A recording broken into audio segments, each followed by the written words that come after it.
Desperate measures. With a lock around his neck, a farmer demonstrates against an industry that he says has the potential to ruin some of Australia's prime agricultural land. We are being forced into doing this because the government are backing these people, and the government will not listen to the people. We've made it very, very clear that we don't want this Coalseam gas. In this part of the world, in the dry scrub of New South Wales, water is critical to the survival of farming families.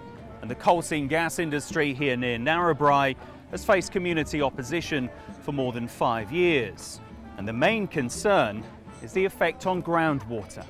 This is a risky, dangerous industry. Invariably, we've seen in other jurisdictions, Queensland, the United States, groundwater contaminated. Water is more precious than short-term profits from unconventional gas.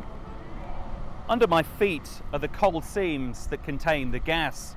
It's trapped by the pressure of underground water.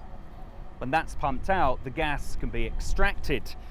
Now, to some, the process amounts to environmental vandalism.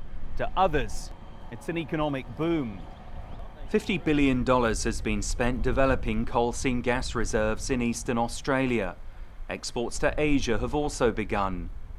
Santos, the energy company hoping to start production near Narrabri, says the project could provide up to half of the natural gas used in the state of New South Wales. Business leaders in the region say the community is mostly supportive of the scheme. It's our duty now as leaders here to develop whatever we can in a suitable, safe way for the future. Narrabri Shire's done extremely well out of coal seam gas, and they haven't even, particularly out of the Santos organisation, who, as I said, have been model corporate citizens in this area. They genuinely care about the community. That's the truth.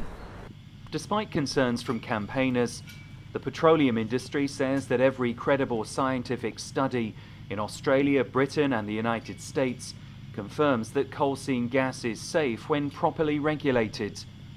But Australia must find a way to balance its economic necessities with its environmental obligations. Phil Mercer, BBC News, near Narrabri.